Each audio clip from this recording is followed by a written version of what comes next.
ધોરણ 7 વિષય ગણિત પ્રકરણ નંબર 7 ત્રિકોણની એકરૂપતા।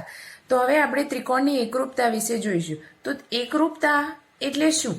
તો એકરૂપતા એટલે કે જે બે ત્રિકોણ હોય, ખૂણા હોય કે રેખાખંડ હોય, કોઈ પણ બે આકૃતિઓ હોય જે એક સમાન હોય, જેમની લંબાઈ, પહોળાઈ, ઊંચાઈ તથા તેમના દરેકે દરેક માપ સમાન હોય, એવા આકારોને આપણે એકરૂપ આકારો કહીએ છીએ। હવે આપણે જોઈશું, પહેલા આપણે રેખાખંડ એકરૂપ છે કે નહીં એ સમજીએ, પછી આપણે ત્રિકોણ જોઈશું। તો સૌથી પહેલા જો બે રેખાખંડોની લંબાઈ સરખી હોય તો તે બે રેખાખંડો એકરૂપ રેખાખંડો છે। એટલે કે જો આપણે દાખલા તરીકે લઈએ કે રેખાખંડ AB છે તો એ 3 સેમીનો છે અને રેખાખંડ XY એ પણ 3 સેમીનો છે, તો રેખાખંડ AB અને રેખાખંડ XY એકરૂપ રેખાખંડો છે। આપણે એને સંકેતમાં આ રીતે લખીશું, જો AB અને XY બંને રેખાખંડના માપ કેટલા છે? સરખા છે, 3 સેમી 3 સેમી। જો આપણે એક વસ્તુ કહેવાની રહી ગઈ, આપણો આ AB વિચારી લો, તો આ AB રેખાખંડ અને આપણો આ XY રેખાખંડ બંને 3 સેમીના છે, ભલે આ આમ 300 છે, આ આમ સીધો છે, માપ બંનેના સરખા છે, તો બંનેના માપ સમાન છે, તેથી એ બંને રેખાખંડો એકરૂપ રેખાખંડો છે। આપણે એને સંકેતમાં આ રીતે લખશું, રેખાખંડ AB એકરૂપ રેખાખંડ XY, આ એકરૂપનો સંકેત છે। બરાબર કરી ઉપર સામ્યની નિશાની કરવી, જે આપણા એકરૂપ આ બંને રેખાખંડો એકરૂપ છે એવું દર્શાવે છે। બરોબર, ક્લિયર? હવે આપણે જોઈએ બે ખૂણા એકરૂપ કઈ રીતે હોય। તો જો બે ખૂણાઓના માપ સરખા હોય તો તે બે ખૂણાઓ એકરૂપ ખૂણાઓ છે। જેમ આપણે અહીંયા જોઈએ, જો ખૂણો CBA કાં તો ABC, બરોબર, 40નો ખૂણો છે અને આપણો ખૂણો LMN કાં તો અહીંથી બોલો NML, એ પણ ખૂણો 40નો છે, તો બંને ખૂણાના માપ સરખા છે, તો બંનેના માપ સમાન હોય તો આ બંને ખૂણા શું કહેવાય? એકરૂપ। તો ખૂણો ABC બરાબર ખૂણો LMN, જો બંનેના માપ સરખા છે તેથી આપણે આ રીતે લખીએ, ખૂણો ABC એકરૂપ ખૂણો LMN। અહીંયા એક વસ્તુ ધ્યાન રાખવાની, જો આપણે અહીંયાથી ખૂણો બોલવાનું ચાલુ કર્યું, પહેલો ખૂણો ABC, તો બીજો ખૂણો આપણે આ રીતે ના બોલી શકીએ કે ખૂણો NML, બરોબર? જો અહીંયા નીચેથી ચાલુ કર્યું તો આપણે અહીંયા પણ નીચેથી જ બોલવું પડે। એ ને સંગત, જ્યાં A છે ત્યાં જ અહીંયા કયું બિંદુ છે? તો ત્યાં અહીંયા L બિંદુ છે, જ્યાં B છે ત્યાં આપણે M બિંદુ અને જ્યાં C છે ત્યાં આપણે N બિંદુ છે। તો જ્યાં આપણે પહેલા ખૂણામાં ABC લખ્યું તો આપણે આમાં પણ ABC અહીંથી સ્ટાર્ટ કર્યું, તો આને પણ LMN થી। જો આ જ વસ્તુને આપણે CBA થી લખ્યું હોત તો આ ખૂણાને આપણે NML લખોત, બરોબર? તો જે વસ્તુ જ્યાંથી સ્ટાર્ટ કરી હોય, જેમ કે આ ખૂણાની અંદર આપણે C અહીંયા છે તો અહીંયા C ને સંગત કયું બિંદુ થાય? તો N, B ને સંગત M અને A ને સંગત L બિંદુ થાય। તો ખૂણો ABC એકરૂપ ખૂણો LMN, અને ઇંગ્લિશમાં કોંગ્રુઅન્સ પણ કહેવાય, તમે જેમ બોલો, ખૂણો ABC કોંગ્રુઅન્સ ખૂણો LMN અથવા ખૂણો ABC એકરૂપ ખૂણો LMN। હવે આપણે જોઈએ ત્રિકોણની એકરૂપતા। તો જો અહીંયા આપણે બે ત્રિકોણ દોર્યા છે, એક ત્રિકોણ ABC અને બીજો છે ત્રિકોણ PQR। તો ત્રિકોણ ABC અને ત્રિકોણ PQR ના માપ અને આકાર સમાન છે, જે આપણે આકૃતિમાં જોઈ શકીએ છીએ। તો ત્રિકોણ ABC અને ત્રિકોણ PQR જો કમ્પ્લીટ બંને સેમ ત્રિકોણો છે, બંનેના માપ પણ સમાન છે અને બંનેના આકાર પણ સમાન છે, તેથી આપણે આ બંને ત્રિકોણોને કહી શકીએ કે ત્રિકોણ ABC એકરૂપ ત્રિકોણ PQR, કારણ કે બંને ત્રિકોણના માપ અને આકાર સમાન છે, તેથી બંને ત્રિકોણો એકરૂપ છે। હવે બંને ત્રિકોણો એકરૂપ છે એનો અર્થ એવો થાય કે આપણે આ PQR ત્રિકોણને ABC ત્રિકોણની ઉપર મૂકીએ ત્યારે શું થાય? તો P બિંદુ એ A બિંદુ ઉપર આવે, Q બિંદુ એ B બિંદુ ઉપર આવે અને R બિંદુ એ C બિંદુ ઉપર આવે, બરોબર? એટલું જ નહીં, પરંતુ જો PQ રેખાખંડ જે બાજુ છે તો PQ બાજુ એ AB બાજુ ઉપર આવે, QR બાજુ એ BC બાજુ ઉપર આવે અને RP બાજુ એ CA બાજુ ઉપર આવે, બરોબર? અને ખૂણા A શિરોબિંદુ, મતલબ હવે જ્યારે આપણે એના શિરોબિંદુઓ સંગત છે, એની બાજુ એકબીજાની સંગત છે, તો હવે એના ખૂણા, તો ખૂણો P એ ખૂણા A ઉપર આવે, ખૂણો Q એ એક્ઝેક્ટ ખૂણો B ઉપર આવે અને જે ખૂણો R છે એ ખૂણો C ઉપર આવે।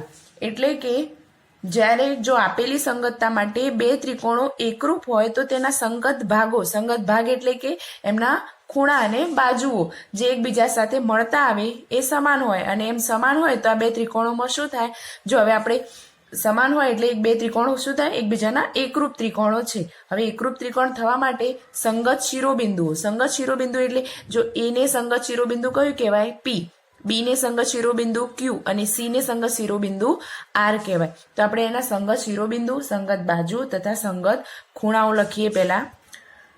હવે આપણે જોઈએ સંગત શિરોબિંદુ. તો જો એ ને સંગત આપણું સંગત બિંદુ પી હતું, જ્યાં આપણે સંગતતાની નિશાની આ રીતે બંને બાજુ એરો કરીને બતાવીશું. એનો મતલબ કે એ ને સંગત બિંદુ પી, બી ને સંગત બિંદુ ક્યુ અને સી ને સંગત બિંદુ આર. હવે એ જ રીતે સંગત બાજુઓ જોઈએ. તો જ્યાં એ બી હતી ત્યાં કઈ બાજુ આવતી હતી આપણી, પી ક્યુ. જો આપણે આ એ બી બાજુ ત્યાં કઈ બાજુ છે, પી ક્યુ. જો આપણે અહીંયા બાજુ બી એ લખ્યું હોત તો અહીંયા આપણે ક્યુ પી લખવું પડે, બરોબર. જ્યાંથી શરૂઆત કર્યો તો આ બીજા ત્રિકોણમાં પણ આપણે પણ ત્યાંથી જ શરૂઆત કરવાની. જેમ બી એ લખો તો અહીંયા ક્યુ પી, જો એ બી લખો તો ઉપરથી પી ક્યુ, બરોબર. બીજી સંગત બાજુ બી સી, તો એની સંગત બાજુ કઈ થાય, ક્યુ આર. અને આપણે અહીંયા બીજી સંગત બાજુ એ સી લઈએ તો અહીંયા આપણે એ ઉપરથી સી, નીચે આ રીતે લીધું છે તો અહીંયા પણ પી આર લઈશું. જો આપણે સી એ લખ્યું હોત તો સામે સંગત બાજુ શું લખોત આપણે, અહીંયા આર પી, બરોબર. આપણે એ સી લખ્યું તો અહીંયા પણ આપણે પી આર લખ્યું. હવે આપણે જોઈએ સંગત ખૂણાઓ. તો ખૂણો એ એને સંગત કયો છે, ખૂણો પી. ખૂણો બી એને સંગત ખૂણો ક્યુ અને ખૂણો સી એને સંગત ખૂણો આર, બરોબર. તો સંગતતાની નિશાની આપણે બંને બાજુ એરો કરીને બતાવીશું. હવે ખૂણા બતાવી દીધા. તો જો ત્રણેય શિરોબિંદુ, બાજુ અને ખૂણા સંગત હોય તો આપણે એ બી સી સંગત પી ક્યુ આર લખી શકીએ, કારણ કે એની સંગત પી, બી ને સંગત ક્યુ અને સી ને સંગત આર. એ બી બરાબર પી ક્યુ, બીસી બરાબર ક્યુ આર અને સી એ પાછળથી તો આર પી, તો એસી તો પી આર. બધું જ આ રીતે સંગત એક સંગતતામાં લખી શકાય. હવે જો આ બધું જ સંગત છે તો ત્રિકોણ એબીસી એકરૂપ ત્રિકોણ પી ક્યુ આર. તો કોઈ પણ ત્રિકોણને એકરૂપ બનવા માટે ફક્ત એના ખૂણાના માપ કે એના રેખાખંડની લંબાઈ ધ્યાનમાં લેવાની, પરંતુ એકલું એ બંને વસ્તુ અગત્યની નથી, પરંતુ શિરોબિંદુઓની સંગતતા પણ જોવામાં આવે છે. તો શિરોબિંદુઓ પણ સંગત હોવા જોઈએ. હવે આપણે એક એક્ઝામ્પલ લઈએ જેથી આપણને વધુ ખ્યાલ આવે. આપણું એક એક્ઝામ્પલ જોઈએ. ત્રિકોણ એબીસી અને ત્રિકોણ પીક્યુઆર ની સંગતતા. બે ત્રિકોણ આપે છે એબીસી અને પીક્યુઆર. તો બંનેની સંગતતા શું છે, એબીસી સંગત આર ક્યુ પી, મતલબ એ ને સંગત આર, બી ને સંગત ક્યુ અને સી ને સંગત પી માટે એકરૂપ છે. તો આપણે પીક્યુ જે આપણો રેખાખંડ છે પીક્યુઆર ત્રિકોણનો, તો પીક્યુ ને સંગત એબીસી માંથી કઈ બાજુ હશે તે શોધવાની. ખૂણો ક્યુ એને સંગત કયો ખૂણો હશે આમાંથી, અને આરપી ને સંગત કઈ બાજુ હશે. તો ત્રિકોણ એબીસી ના ભાગ લખો. આ ત્રણેય વસ્તુને સંગત, એબીસી માંથી કયા ત્રણ વસ્તુને સંગત આવશે એ આપણે શોધીને લખવાના છે. હવે જો આ સંગતતાને સમજવા માટે આપણે શું કરીએ, પહેલા ત્રિકોણ પીક્યુઆર અને ત્રિકોણ એબીસી બે ત્રિકોણ દોરી દઈએ. અહીંયા હવે આપણે બે ત્રિકોણ દોર્યા છે. તો એક ત્રિકોણ એ બી સી ત્રિકોણ છે. હવે આપણને સંગતતા આપી છે ત્રિકોણ એબીસી સંગત આર ક્યુ પી. તો આપણે બીજા ત્રિકોણનું નામકરણ આ સંગતતાને ધ્યાનમાં રાખીને કરીશું. જો એ બી સી, તો એ બી સી, તો એની સંગત આર ક્યુ પી. તો અહીંયા આપણું કયું આવશે, આર, પછી અહીંયા આવશે ક્યુ અને અહીંયા આવશે પી, બરોબર. હવે જો તો આપણે સંગતતાને આધારે બંને નું નામકરણ કરી દીધું. હવે આપણે કયું લખવાનું છે, એ બી પહેલું રેખાખંડ પી ક્યુ. તો રેખાખંડ પી ક્યુ આમ આવે છે. તો અહીંયા પી ક્યુ ને બરાબર કઈ બાજુ થશે, સી બી. તો આપણા પહેલા પ્રશ્નનો જવાબ રેખાખંડ પી ક્યુ ને સંગત કયો ભાગ છે, તો પી ક્યુ. તો અહીંયા પણ સી બી, તો રેખાખંડ સી બી. હવે બીજું જોઈએ, ખૂણો ક્યુ છે. તો ખૂણો ક્યુ ને સંગત કયો ખૂણો છે, બી. તો ક્યુ સંગત બી, બરોબર. બીજું શું માંગ્યું છે, આરપી ને સંગત આરપી. તો અહીંયા આરપી ને સંગત શું થશે, એ સી. તો આપણું ત્રીજું છે આર પી અને એને સંગત થશે, જો આર પી અહીંયા આવે છે તો આપણું આર શું થશે AC.